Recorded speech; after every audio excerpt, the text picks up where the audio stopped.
I think the kids of the 70s are bridging gap between generations. We are an adapting generation. Our generation is working for change. It's a generation that was truly the guinea pigs of technology. My generation is the counselor for tomorrow. We are the in-between.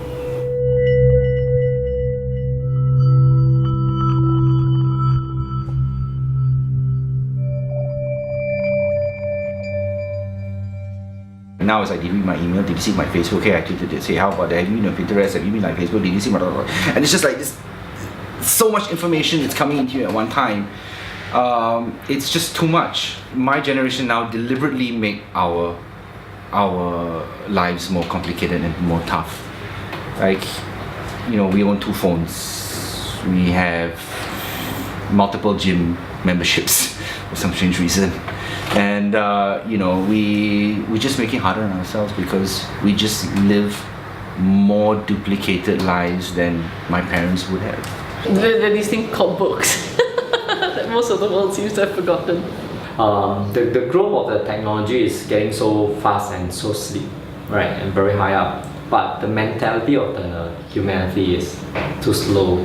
You like double booting of a you know, you have one Mac, but you want to boot up with Windows as well. So you have Mac and Windows, right? So but you live these 2 completely pointless lives when you can just be leading one. It has invaded my life, not me wanting to actually go and take a look at it. But it's my choice. I'd be like, yeah, sure, come in. Yes, I want to know what you share on Facebook. Or yes, I know what you want to do on Instagram. Or yes, I follow your tweets because it makes me laugh. But if I can switch that off, I would. Because I'd rather not have so many voices in my head. We can see the 2 sides of the dark side of the moon and the brighter side of the moon, so call it. The transaction of it. To me, is wow. It's a wow thing. Yeah, it's not a bad thing. The first time I used a mobile phone, I think it was 1988, and my father had one of the first mobile phones in Singapore. Still remember the number, 828-0031. I remember it. I remember queuing up for it at Takashimaya, which is a gigantic mall, and it was like an hour's wait for that Nokia phone, and it was very exciting. I got a phone. First thing I do was call home. I think that was. Told my mom I got a mobile phone, and she was like, "What's a mobile phone?" My parents are both on iPhones, and we have a WhatsApp group that we fix our weekly dinners on. My mother just sent me her WhatsApp photos from Rome of her in the Colosseum. Until Olive came in. It's all about work and my creation, my new design, my inspiration. So I get critics, I get people to do it. So I have about 1,200 friends. I only know a handful, about 50 people inside there.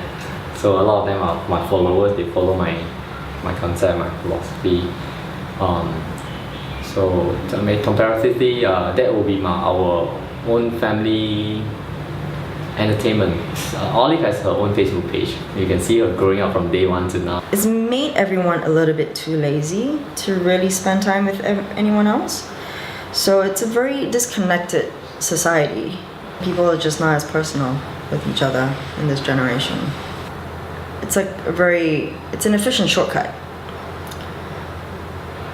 So you do have people, I feel that you do have people running the risk of knowing a lot of people but feeling very lonely at the same time. And I think that's a little bit scary. One of my best friends in India, she was my roommate for 6 months when I was, renting 7 or 8 years ago. She's moved back, but we WhatsApp every day. I love her. She's had a tough time with the divorce, but I definitely love her. Facebook to me is a very open book kind of concept where there's nothing to hide in the world. Anything that you want to tell people, right? No secrets. If you think it's a secret, you shouldn't be in Facebook. I think it's changed people, and it will change people again for the better, because if you are out in the public eye, we all have to be decent human beings now.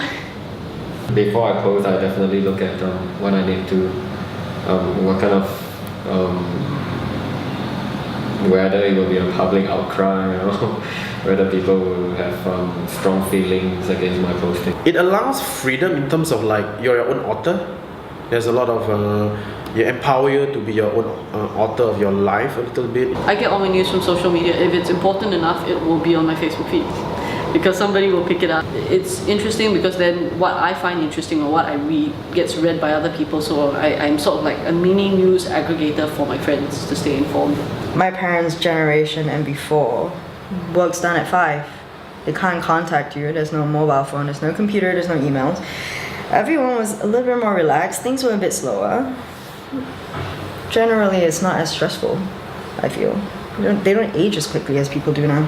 Technology is good. At the same time, it might be also detrimental. You know, technology make things very accessible and very quick. There's not a lot of, they don't allow you to kind of like ponder or think about things a little bit more than is required. But I think we can afford to slow down a little bit, you know. A lot. Change our life a lot. Honestly, to say I can go back to life, to the slow life, which means I can get rid of my handphone. I still don't get rid of the internet. Or I want to be the life web information right now. But I'm trying to embed it too right now. Right? I'm trying to embed it too. To stay connect, but live in the slower pace. To get the information I want, but still live in the slower pace. This is what I can say right now. Not to have an iPhone or not to have an internet. I don't think so. We can do that anymore. We are already embedded, or we are slave to it.